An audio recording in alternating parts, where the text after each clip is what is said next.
We had started our tour through Portugal's central region.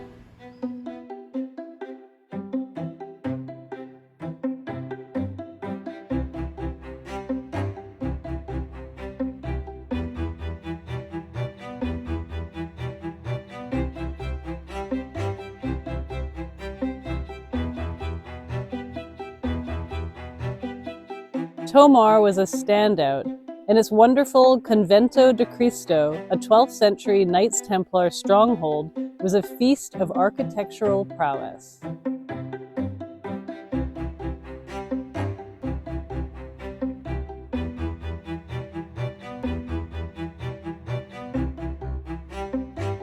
A mix of Gothic, Romanesque, and Manuelan styles, it was a lot to take in visually.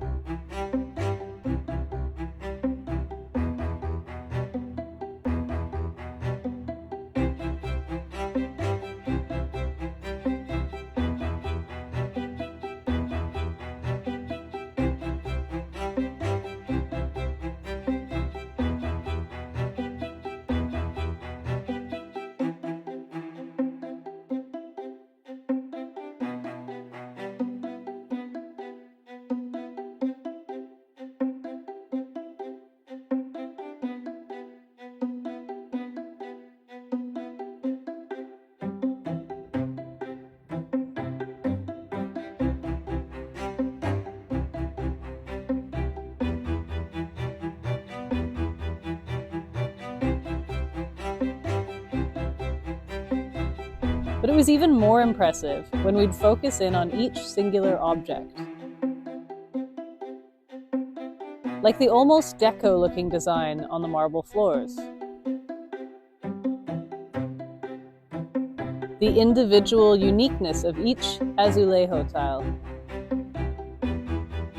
Even the granite blocks of the cloister floors were signed by each mason who'd hand-cut it.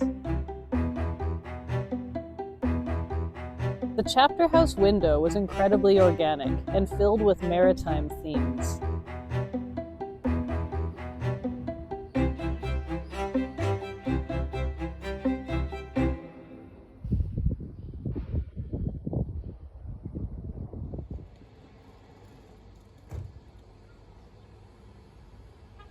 We conveniently stayed at the train station here, and our room had a view of the castle. Tomar was a great place to start our tour.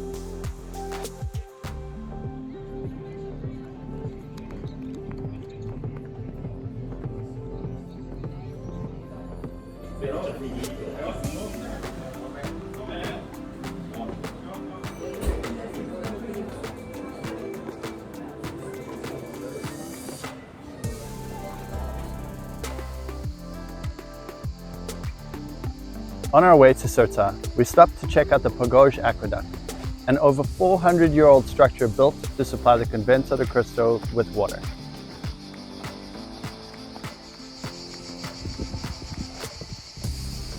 At 6 kilometers long and 30 meters tall, it is thrilling to walk.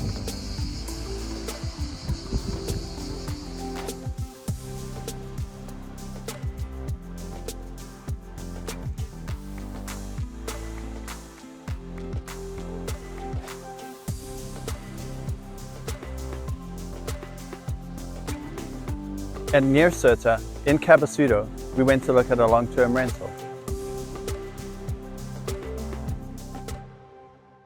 It's really quite cute, isn't it? Mm-hmm. Captain's log. It's 9 p.m. and we're eating dinner. 9 p.m. The sun's even down.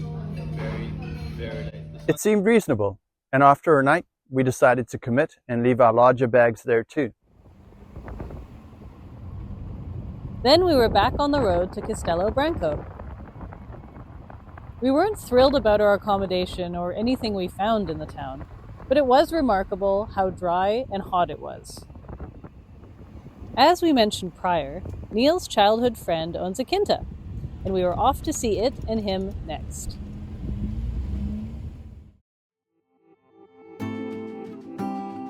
Gavin and Eva's homestead was wonderfully rustic and hot. It was so nice to reconnect.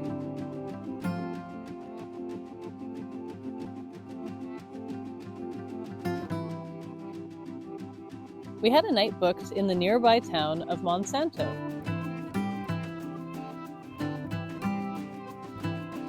It was virtually unchanged since medieval times, and our room had an amazing view.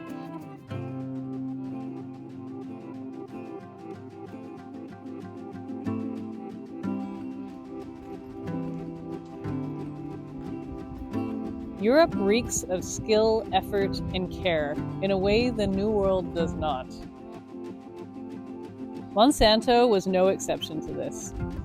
Though it was also obvious that Monsanto was more like an adult medieval Disneyland tourist destination than the most Portuguese town in Portugal, as it's touted by some.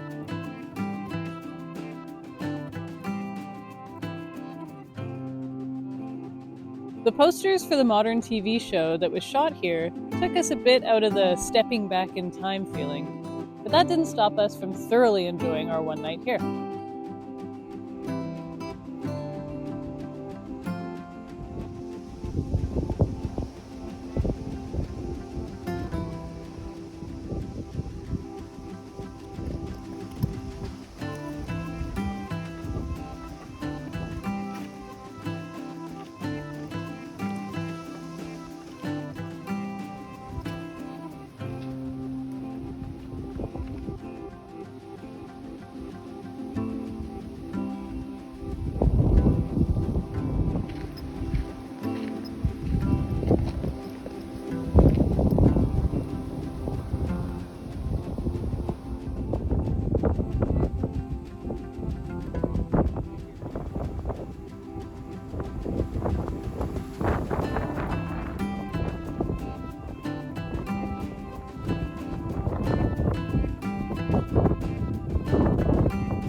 love this ship.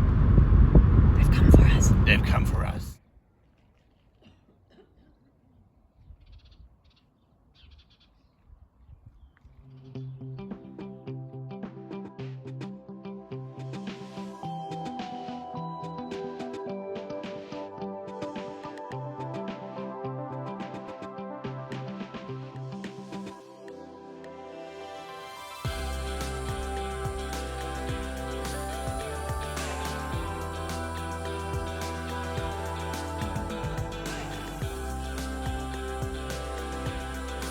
Then we drove towards the Serra da Estrela, which took us close to the windmills we had seen on the horizon since we arrived in Portugal.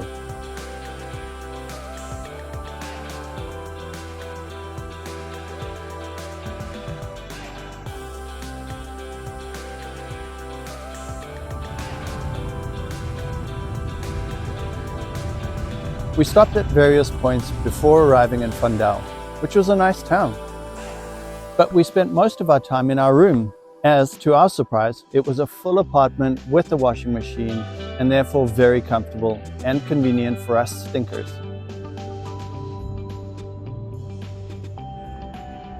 Then we drove through the southernmost Serra da Estrela to Oliveira do Hospital. On our way, we stopped for a libation. What do you think of that view?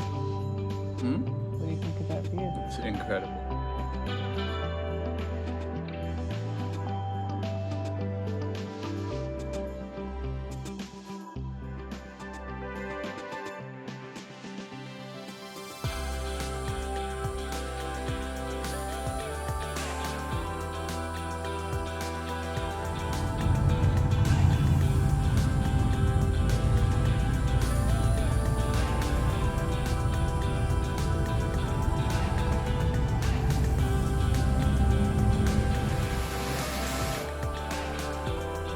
And we had a refreshing swim and lunch at a waterfall before arriving.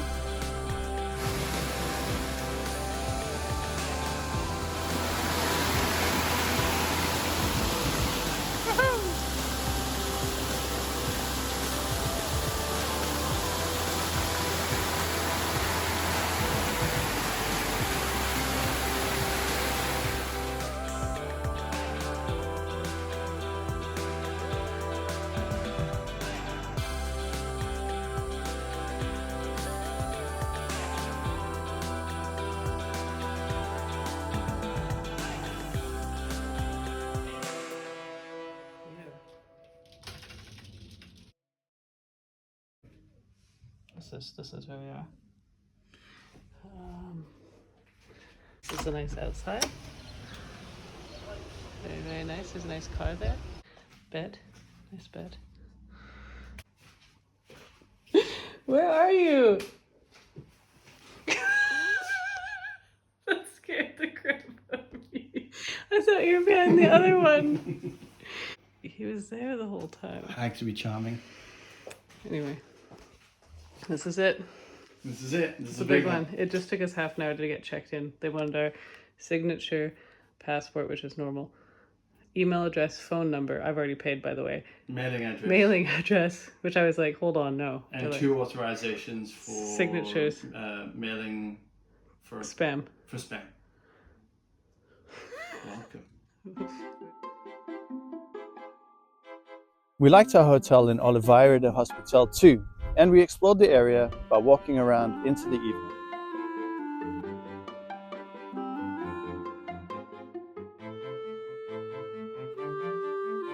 Then I drove us west to Aveiro on the coast.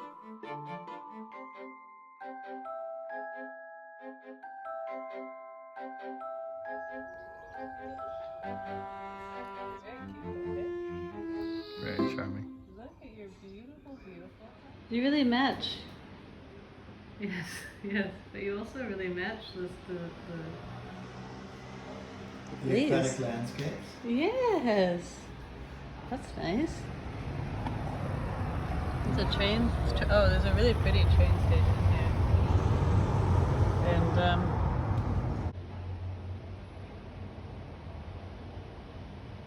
We found some unexpected and unpleasant items in this room.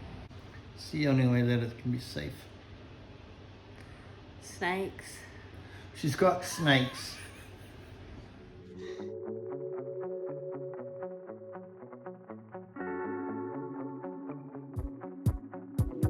They call this place the Venice of Portugal. Having been to Venice, I'd have to disagree. But there are canals, and we really enjoyed the Nouveau architecture. And Neil bought a straw hat.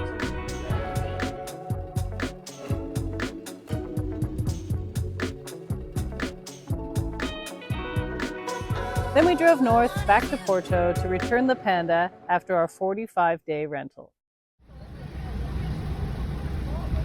We took a wrong turn. This time, we decided to stay across the River Douro in Via Nova de Gaia. We splurged a bit on our accommodation as we were here for a few days.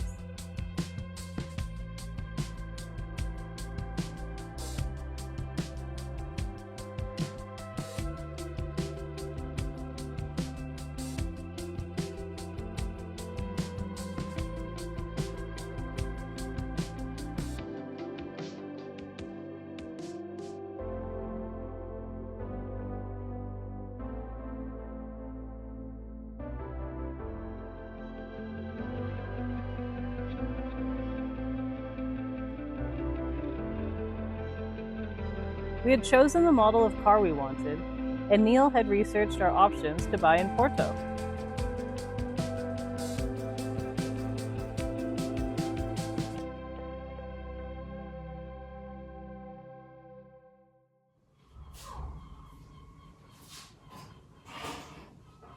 So the car battery responded and said yes, we can have it ready for 12. And that's it. And then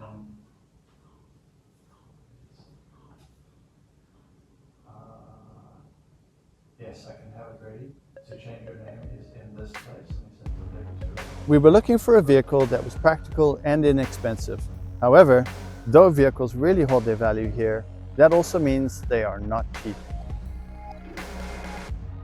We settled on a Howdy Partner as they are everywhere, so parts are easy to find. And we wanted to convert our vehicle to a micro camper. We nailed it down to 3 such vans in Porto for the short time that we would be back there to return the Panda. It seemed best to buy from a dealer in a foreign country, as they offer a warranty and some assurance that the vehicle is mechanically sound. Meanwhile, we had accepted a request to sit swell in NASA again, so we were on a timeline. It turns out that what seems like a car dealership could in fact just be a fenced-off area in the back alley behind a mechanic. This felt far too sketchy for us to navigate, so we pulled the chute on our first option. The second dealership was similar to the first, and we almost didn't find it until a kindly old man showed us the mechanic, again, in the back alley. Thankfully, someone spoke English there, and we were able to take the car for a test drive. However, we noticed that the car did not have air conditioning as advertised, which is a pretty big deal for traveling in Portugal in the summer.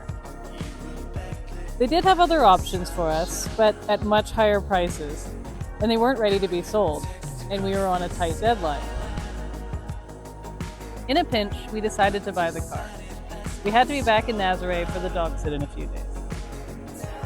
That's when they informed us that payment via credit card was not possible, and as you may recall, we didn't have a Portuguese bank account yet, and there are high fees and low limits on how much you can withdraw from an ATM here.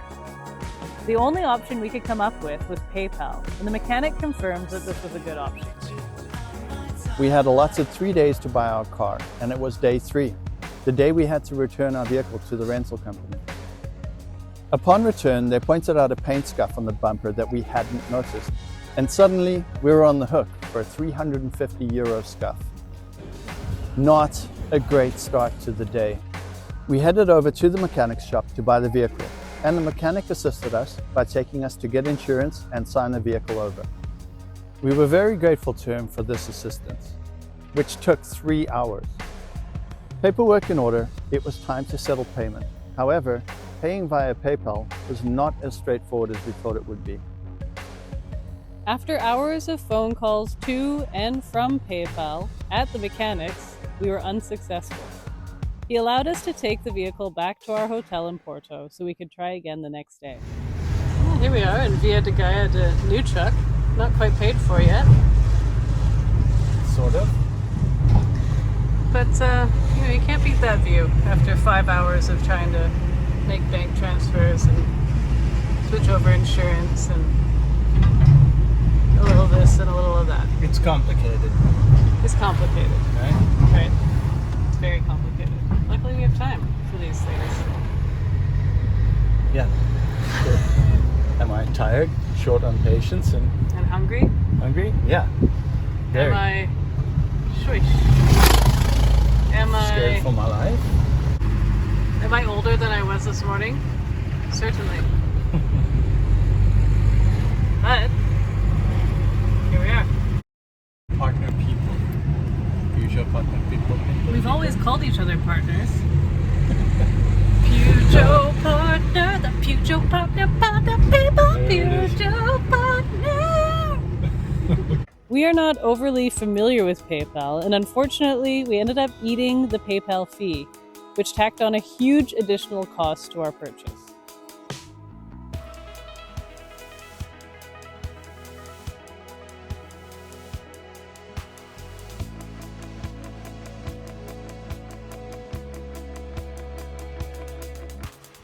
We headed in our new ride to Penacova by way of Piades and Figueira da Foz, beach towns south of Porto.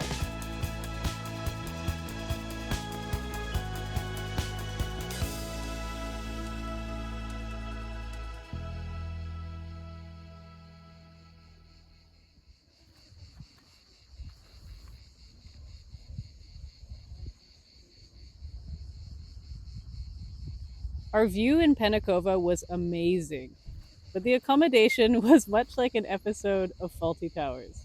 Not much to offer here, but anyway, it's a really nice view. It's gonna be great.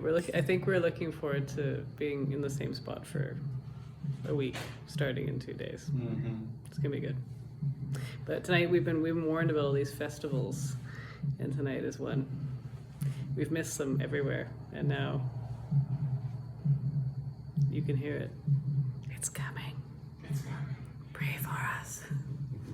Pray for us! And here we finally came face to face with the much celebrated and much dreaded festa. Our room had a view of the stage. It was a sleepless couple of nights, but we had fun eating and sharing with the locals, and we spent most of our time away from town exploring nature.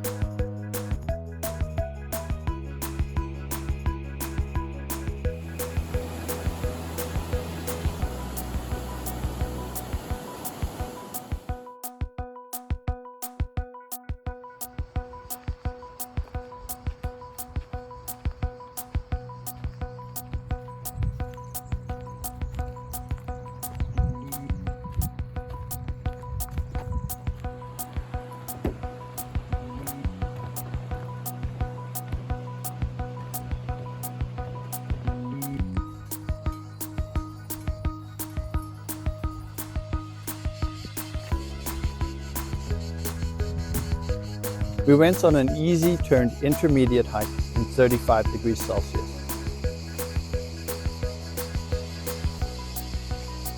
It almost killed us, but we made it.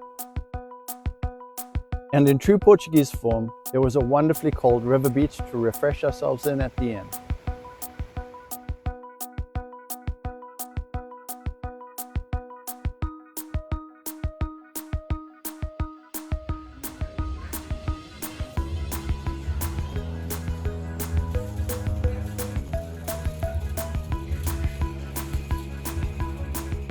The river beaches, or praia de fluvials, are incredible in Portugal.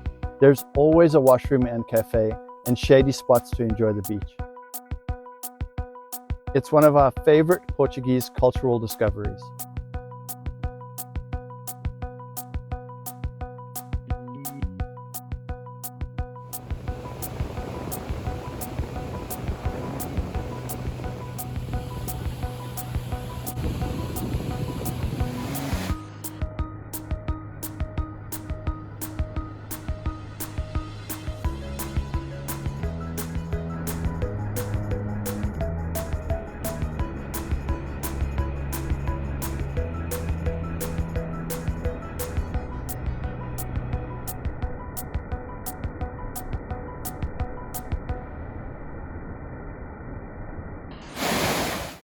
Next, we continued south to Mendiga. On our way, we stopped at Busaco, a palace and its beautiful forest grounds in the Serra do Busaco.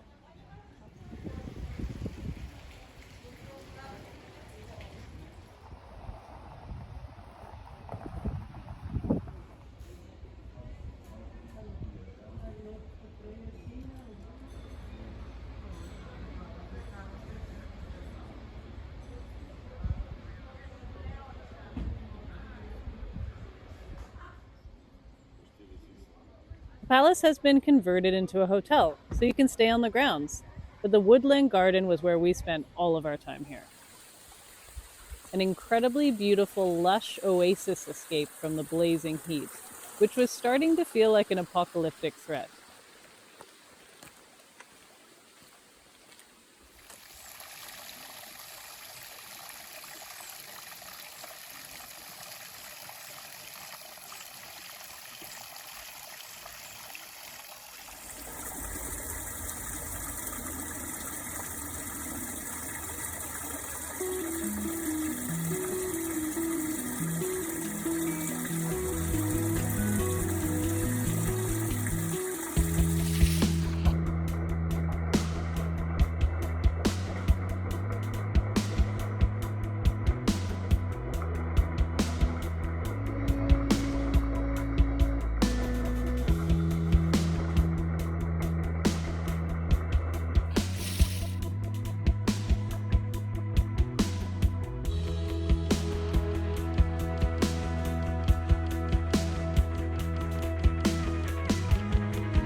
It is 39 degrees currently, and we're parked in the shade.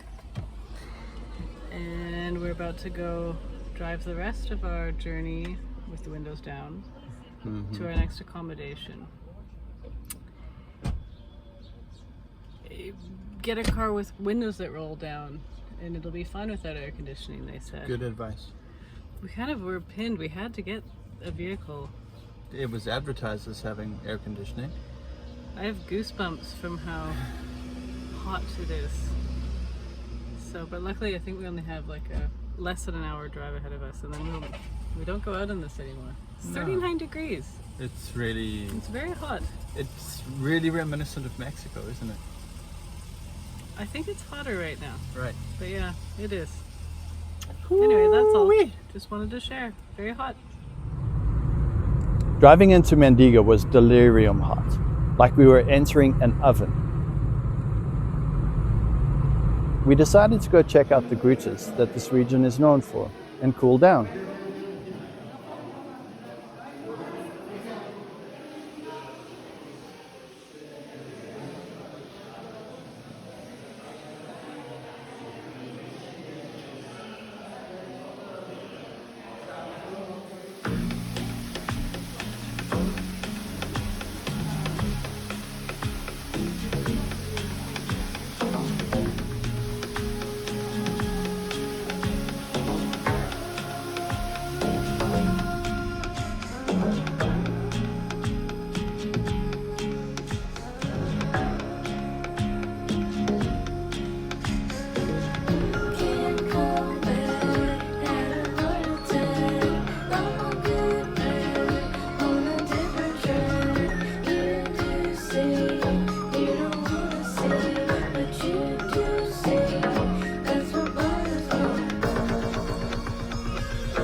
aircon? It's a little balmy. It's pretty hot. It's, you know, it's hot enough when you're contemplating whether you should go for a swim or not, because you have to drive 20 minutes to get there. What if we broke down or something? It'd be awful. I just start crying in the middle of the road. We have a lot of water. Anyway, that's our share. We also found a cool river beach paradise to cool down in.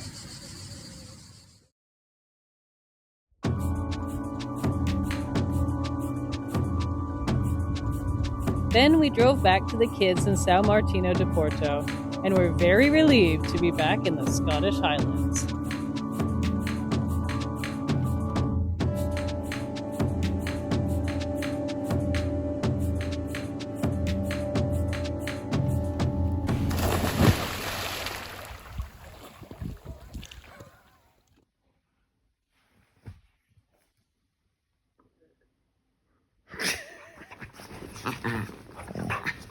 It's a fight to the death. Okay.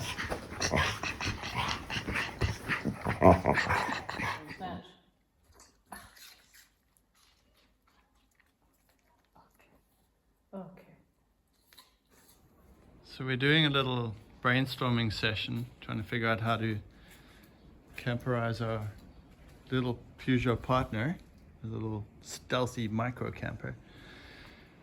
And we can't really get anything done because two other people think this whole show is about them. And we can't really disagree, can we? She won't. No, she's camera shy.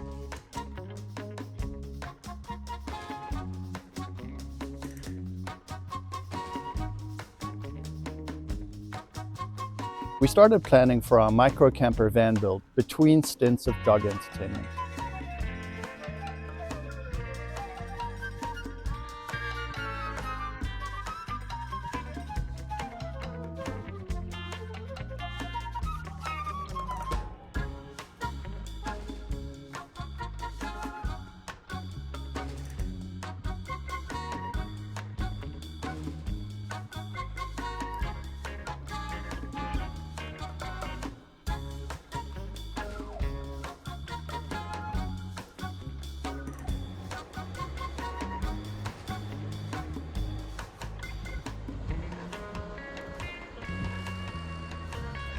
And did a little local exploring as well.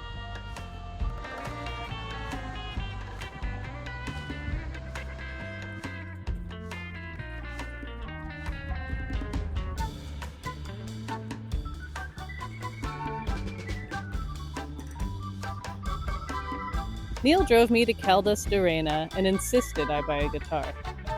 I did not put up a fight.